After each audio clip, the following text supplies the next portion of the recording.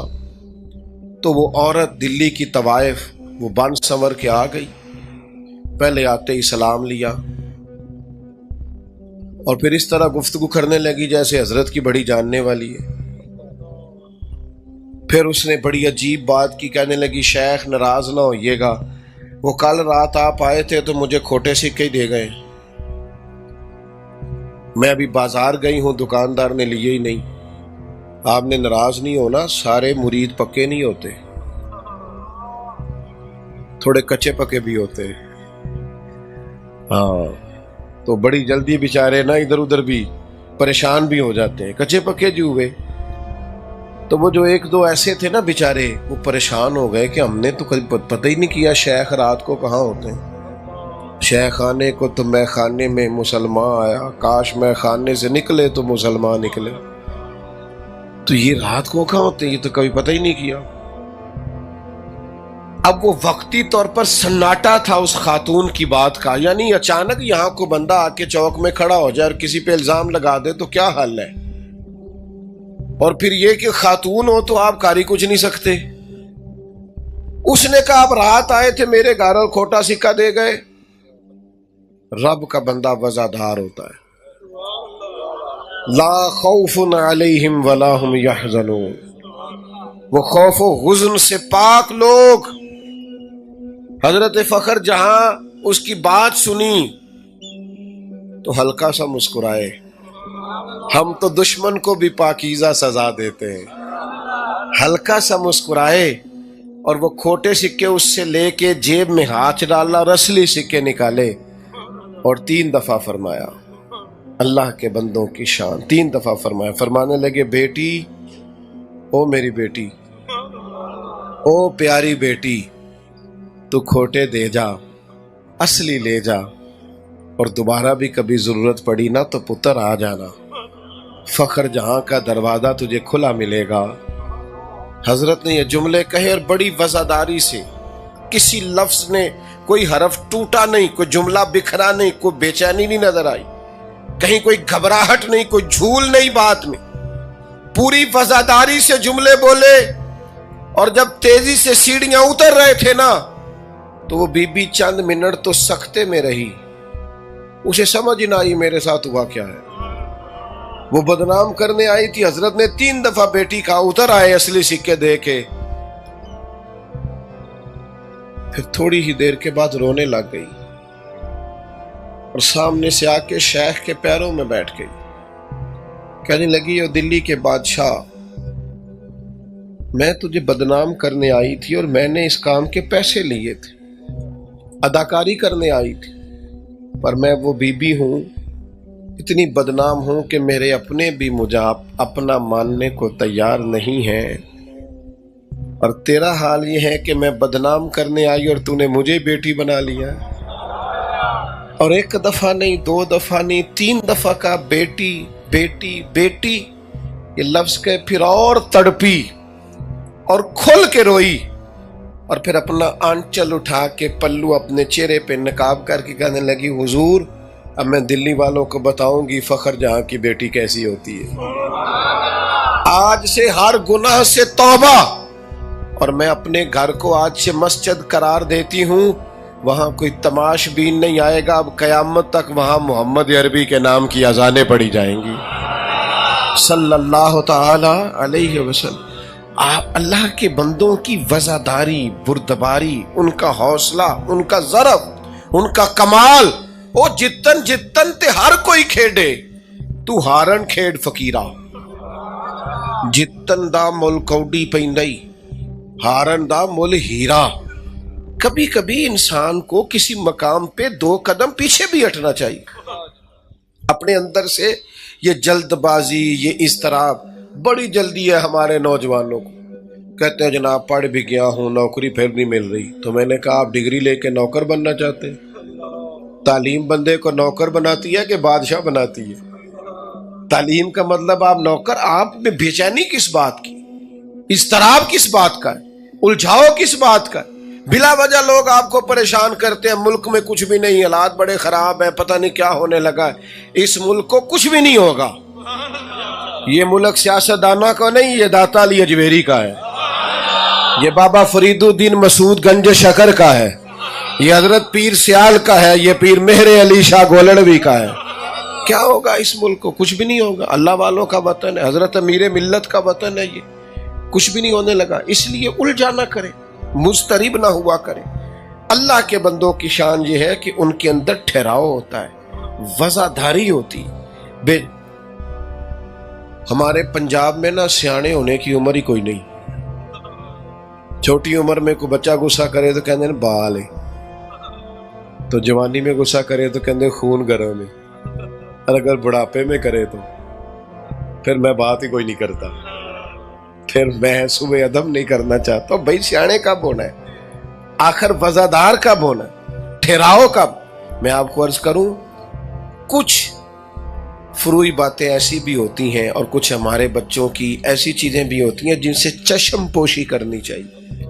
میں کبھی داخل ہوتا ہوں نا ادارے میں، تو جب بڑے بڑے بچے ہیں مدرسے میں تو وہ کھیل رہے ہوتے ہیں، تو میں کئی دفعہ اوائڈ کرتا ہوں. بچے کھیل رہے ہوں تو میں کسی اور سائڈ سے آ جاتا ہوں. میں کہتا ہوں یہ ڈسٹرب ہوں گے، مجھے دیکھیں گے کھیل چھوڑ جائیں گے، واپس لوٹ جاتا ہوں. آپ بچے ہنس رہے ہیں، شغل کر رہے ہیں، تو اس سے واپس آ جاتے ہیں کہ یہ ہم جائیں گے تو ان کو دشواری ہو. کچھ ایک دوست اپنے بچے کو ایک بزرگ دم کرانے لائے میرے پاس، کہنے لگے پھونک مار دے، حالانکہ میرے دم زیادہ کامیاب نہیں ہے. تو کہنے لگے آپ اس کو پھونک دیں. میں نے کہا ٹھیک ہے. تو وہ اپنے بچے کی غلطیاں بیان کرنے لگے، یہ باقی بچے ٹھیک تھے، یہ ضدی بھی بڑا ہے، یہ نادان بھی بڑا ہے، نافرمان بھی ہے، باتیں بھی نہیں مانتا. تو میں ناراض ہو گیا. میں نے کہا بزرگوں آپ یہ کیا کہہ رہے ہیں؟ اگر آپ کے بچے میں یہ ساری باتیں بھی پائی جاتی ہیں تو پھر بھی آپ کو اعلانیہ ان باتوں کا ذکر نہیں کرنا. آپ کو تو ایک کونے میں رہ کے اس کی تربیت کرنی چاہیے تھی، اسے پتہ ہی نہ چلتا اور ساری باتیں اس کی ٹھیک ہو جاتی. آپ مشہور کر رہے ہیں کہ یہ ضدی ہے، ہٹ دھرم ہے، نافرمان ہے. یہ تو اپنے بہن بھائیوں سے الگ ہو جائے گا گھر میں، یہ تو کہے گا میں کو علیحدہ چیز. آپ کے اندر بردباری ہو، آپ کا بچہ ہے، اس کی اصلاح کرنی ہے، اسے تباہ تو نہیں نہ کرنا. ہم کیا کرتے ہیں؟ ہم اصلاح نہیں کرتے. ہم الگ سے بیٹھ کر گھر میں میاں بیوی ڈسکس کریں کہ بچے میں یہ خامی پیدا ہو گئی ہے، کیا طریقہ اختیار کریں، غیر ارادی طور پر وہ غلط طرف جا رہا ہے، کوئی ایسے اچھے انداز اختیار کریں کہ وہ لوٹ آئے واپس. لیکن وہ ہم تو بحث کرتے ہیں، ہمارے بچے بگڑ جاتے ہیں، بیچارے کٹ جاتے ہیں، وہ بالکل برادری، قبیلے، فیملی سے دور ہو جاتے ہیں. وزادار بنے اور تھوڑا سا نا زمین پر آئے، واپس ہوا میں نہ اڑے. ہر بندے نے اپنی کوئی نہ کوئی شان بنا لی ہے، میں یہ ہوتا ہوں لہذا میری عزت کرو. ہر قابل عزت کی عزت کریں گے، لیکن آپ یاد رکھیں آپ اگر پیر صاحب ہیں تو کسی کے بیٹے بھی ہیں، کسی کے بھائی بھی ہیں، کسی کے شوہر بھی ہیں، اگر آپ حضرت علامہ ہیں تو اس کے باوجود آپ کے ساتھ سارے رشتے جڑے ہوئے. اگر آپ جج صاحب ہیں، وکیل ہیں، تاجر ہیں، تو بھئی آپ کسی کے بھائی بھی تو ہیں نا. آپ کو اپنی شخصیت کے سارے پہلوؤں کا دھیان رکھنا. ہمہ پہلو وزادار ہو. ہمارے بزرگوں نے ہمیں وزاداری سکھائی ہے، خوبصورتی سکھائی ہے. ان کے اندر یہ باتیں پائی جاتی تھی کہ وہ شانوں والے لوگ ہوتے، ان کے اندر ٹھہراؤ ہوتا تھا، خوبصورتی ہوتی تھی. بہت بڑا سلسلہ طریقت ہے حضرت شیخ الاسلام کا، خواجہ قمر الدین سیالوی رحمۃ اللہ. میں بڑا چھوٹا آدمی ہوں، پر لوگوں کی باتیں سن سن کے تھک جاتا ہوں. پیار کرنے والوں کی باتیں ہی ہوتی ہیں، پیار کرنے والوں کے پاس ہی آنا جانا پڑتا ہے. پر جب پیار کرنے والے زیادہ ہو جائیں تو حقوق بھی زیادہ ہو جاتے ہیں. بڑا مشکل کام ہوتا ہے. مسئلے دو ہی تھے، عمر بھر حل نہ ہوئے. ایک نیند پوری نہ ہوئی، دوسرا خواب مکمل نہ ہوا. گاڑی میں سو کے گزارا کرتے ہیں تھوڑا بہت. او بھائی میں اپنے بزرگوں کو دیکھ، اتنا لمبا چوڑا حلقہ احباب، اتنے آستانوں کو ڈیل کرنا، قیادت کرنا، نظام دیکھنا، کیا لوگ تھے. اگر یہ ہماری طرح بے چین ہوتے، بے قرار ہوتے، 4 دن کام نہیں چلا تو پریشان، فلانے نے بات نہیں مانی تو پریشان. تو بھائی ایسے گزارا ہوتا ہے. آپ کی طبیعت میں وزاداری ہو، آہستگی ہو، ٹھہراؤ ہو. حضرت عمر بن عبدالعزیز گزر رہے تھے نا، رات کا ٹائم تھا. حضرت عمر بن عبدالعزیز فقیر بھی ہیں، درویش بھی ہیں، اور وقت کے حکمران بھی ہیں. ساری شانیں اللہ نے دی ہیں. اور حکمران اس طرح کے نہیں کہ جن کی کرسی کے 4 پیر ہیں اور 1 پیر ہر وقت کامتا رہتا ہے، وہ والے نہیں. ایسا حکمران جس گلی سے گزرے لوگ دعائیں کرتے ہیں. بڑی شان و شوکت اللہ نے. رات کے ٹائم ان کا ارادہ ہوا کہ میں دیکھوں کسی کو کوئی ضرورت تو نہیں. اس زمانے میں لوگ کھڑاؤں پہنتے تھے، لکڑی کے جوتے وہ پہنے ہوئے تھے. ایک بابا جی فٹ پاتھ پہ سو رہے تھے. حضرت عمر بن عبدالعزیز گزرے تو بابا جی کے پیر پہ پیر آ گیا. اچھا اب اچانک ٹکر ہو جائے نا موٹر سائیکل کی موٹر سائیکل سے، تو لوگ کیا کہتے ہیں؟ کہتے ہیں اندھا ہوئے ہیں. اچھا مجھے بتائیں، اندھا آدمی گاڑی چلا سکتا ہے؟ موٹر سائیکل کیوں پوچھا آپ نے؟ یہ جو پوچھا ہے آپ نے پہ اندھا ہے، اس کا مطلب کیا ہے؟ اندھا بندہ موٹر سائیکل چلا سکتا ہے؟ پوچھا کیوں؟ یہ اصل میں تنقید ہوتی ہے کہ دیکھ کے چالی یار تو اندھا تو نہیں نا، ٹھیک ہے نا.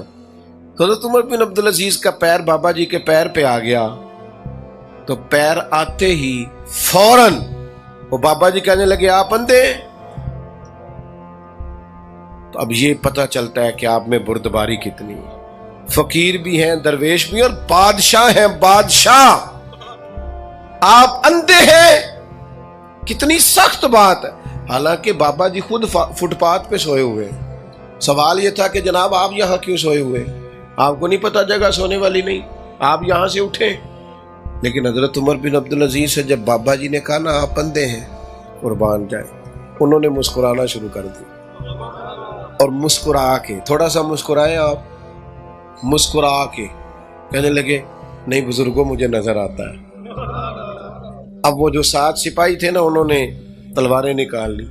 یہ کیتلی ہمیشہ چائے سے زیادہ گرم ہوتی ہے. انہوں نے تلواریں نکال لی. تو آپ فرمانے لگے تمہیں کیا ہوا؟ کہا جناب انہوں نے آپ کو اندھا کہا ہے. فرمانے لگے نہیں کہا انہوں نے. جتن جتن تے ہر کوئی کھیڑے، تو ہارن کھیڑ فقیرہ. کہا جناب کہا ہے. فرمایا نہیں کہا. سکیں جی رکیں، بات سنیں، بس توجہ سے بات سنیں، مضمون مکمل ہونے لگا ہے، کٹھے ہی اٹھتے ہیں سارے انشاءاللہ. تو کہا ہے اندھا؟ فرمایا انہوں نے تو نہیں کہا. فرمایا کہا ہے. حضرت عمر بن عبدالعزیز کہنے لگے بابا جی مجھ سے باتیں کر رہے تھے تم سے کر رہے تھے؟ کا مخاطب تو آپ سے ہی تھے. تو فرمانے لگے انہوں نے تو ایک سوال پوچھا ہے. انہوں نے پوچھا آپ اندھے تو نہیں؟ تو میں نے جواب دے دیا نہیں مجھے نظر آتا ہے. اس میں جھگڑے والی کون سی بات ہے؟ تو میرے عزیز وزاداری، ٹھہراؤ. اور پھر دوسری بات والذین یبیتون لربہم سجدا وقیاما، ان کی راتیں رب کے لیے گزرتی ہیں سجدہ کرتے ہوئے اور قیام کرتے ہوئے. ان کی راتیں موبائلوں پہ نہیں گزرتی. اللہ والوں کی راتیں تبصروں پہ نہیں گزرتی، رب کے بندوں کی راتیں مصلے پہ گزرتی ہیں، عبادات پر وقت دیتے ہیں۔ آپ پڑھیے نا ہمارے بزرگوں کا طریقہ کیا ہے، امام اعظم کا طریقہ کیا ہے۔ 40 سال ساری رات نماز پڑھی، حضور محبوب سبحانی، قطب ربانی، غوث سمدانی، شیخ عبد القادر جیلانی، اور مصروف ترین زندگی غوث پاک کی، مصروف ترین زندگی، پڑھنا ہے، پڑھانا ہے، لکھنا ہے، لوگوں کو آنا ہے۔ 70 ہزار کا مجمع رات کو آتا تھا جن کو تقریر سنانی ہوتی، 70 ہزار کا مجمع، لیکن لوگ تقریر سن کے چلے جاتے، غوث پاک مصلی بچھا لے۔ ساری رات رب کے حضور حاضری ہے، اللہ کی بارگاہ۔ رات کا سجدہ بندے کو مضبوط کرتا ہے۔ میں آپ سے عرض کروں، ہمارے نا کچھ دکھ بڑے ذاتی ہوتے ہیں، ہم کسی سے کہہ نہیں سکتے، مجبوری ہوتی ہے۔ کچھ باتیں انسان کے اندر ایسی ہوتی ہیں وہ کسی سے نہیں کہہ سکتے۔ یہ جو رات کی عبادت ہے نا، یہ جو مصلی ہے، یہ دعا ہے، یہ بڑا سہارا ہے۔ جو بندہ کسی سے نہیں کہہ سکتا، رب رسول سے کہہ دے، کھل کے کہہ دے، اللہ کے حضور عرض کر دے، راز بھی رکھا جائے گا، رحمت بھی کی جائے گی۔ رات کی عبادت بندے کو طاقتور کرتی ہے، مضبوط ہو جاتا ہے آدمی، لیکن ہم تو توجہ نہیں کرتے۔ ہمارے استاد صاحب تھے تو فرماتے، میرے ابا جی تہجد کی نماز پڑھتے تھے، وہ عالم بھی تھے، مفتی بھی تھے اور حافظ بھی تھے۔ تو فرماتے فجر کی نماز میں مسجد میں ملاقات ہوئی تو میرے والد صاحب کہنے لگے، حافظ تو سویرے نفلہ لے کیوں نہیں اٹھتا؟ کہتے میں نے ان سے کہا کہ ابا جی وہ فجر کی تو میں جماعت سے پڑھتا ہوں۔ اچھا حدیث بھی ہے کہ عالم ساری رات سویا رہے، عشاء پڑھ کے سوئے، فجر تک آرام کرے، پھر بھی اس کا درجہ عابد سے زیادہ ہے۔ پر میں کہتا ہوں یہ حدیث غوث پاک کو بھی تو آتی تھی نا، امام اعظم کو بھی تو آتی تھی نا، اور ان سے بڑا عالم بھی کوئی نہیں، لیکن وہ تو پھر بھی اللہ اللہ کرتے تھے، سویرے اٹھتے تھے۔ تو فرماتے میرے والد صاحب مجھے کہنے لگے، پتر سویرے نہیں اٹھیا؟ میں نے کہا جی آیا تو ہوں۔ تو فرمانے لگے، یار تو علم پڑھ کے بھی سویرے تہجد نہیں پڑھتا، تو میں ان پڑھ ہو کے بھی سویرے مصلی تے بیٹھنا۔ صبح اٹھنا، اور پھر ایک دوست مجھے ایک دن کہنے لگے، میری فجر میں آنکھ نہیں کھلتی، رہتے وہ ملک سے باہر ہے، میری فجر میں آنکھ نہیں کھلتی۔ پھر ان کی واپسی کی فلائٹ تھی، مجھ سے ملنے آئے تو میں نے کہا کب کی فلائٹ ہے؟ کہنے لگے صبح سحری وقت 4 بجے کی۔ میں کہ تیری تے رہ جانی، تیری تے آنکھ ہی نہیں کھل دی۔ تو کہنے لگے آپ کو تو بڑا حافظہ ہے، آپ کو تو بات یاد رہ گئی ہے۔ تو میں نے کہا آپ نے کہا ہے نا اکثر آپ کہتے ہیں میری فجر میں آنکھ نہیں کھلتی، تو بھائی آپ کی تو فلائٹ مس ہو جائے گی۔ کہنے لگا نا جی مہنگی بڑی لئی۔ تو میں نے کہا 1.5-2 لاکھ کے لیے سویرے آنکھ کھل جاتی ہے تو رب رسول کے لیے کیوں نہیں کھلتی؟ سنو، مسلم میں حدیث، سیدہ طیبہ طاہرہ ام المومنین سیدہ عائشہ صدیقہ رضی اللہ تعالی عنہ بیان فرماتی ہیں کہ کچھ وقت محبوب نے رات کو آرام کیا، پھر حضور مصلی پہ کھڑے ہو گئے، ساری رات نفل پڑھے محبوب، ایک ہی آیت کو کئی دفعے اور بار بار دہرایا۔ فرماتی ہے میں نے ورم دیکھے حضور کے پیروں پر، میں نے عرض کی یا رسول اللہ آپ کے صدقے اللہ اگلے پچھلوں کو معاف کرے گا، آپ اتنی مشقت کرتے ہیں اللہ کے محبوب ہو کر، آپ کے تو صدقے کرم نوازیاں ہوں گی اگلے پچھلوں پر۔ تو کریم فرمانے لگے عائشہ آپ نے بتایا ہے نا مجھ پر میرے رب کا بڑا انعام ہے، تو پھر میں اپنے رب کا شکر گزار بندہ نہ بنوں؟ ساری رات کی نماز پڑھی ہے شکر کے لیے، شکر کے لیے۔ یہاں ہمارے گھر میں بیٹا پیدا ہوتا ہے، منوں کے حساب سے مٹھائی بانٹتے ہیں پر 2 نفل نہیں پڑھتے۔ اللہ کی حضور حاضری نہیں دیتے جس نے بیٹا عطا کیا، ادھر ہماری توجہ نہیں جاتی۔ جو در اصل کرنے کا کام، عبادات پر اپنی خاص توجہ کریں، اور نماز پڑھیں تو اہتمام سے پڑھیں، وضو کریں تو سونا، ٹائم نکال کے، موبائل سائلنٹ کر کے نماز نہیں پڑھنی، بند کر کے پڑھنی۔ یہ سائلنٹ بھی ہلتا ہے تو توجہ تو تقسیم ہوتی ہے کہ نہیں نماز پڑھتے؟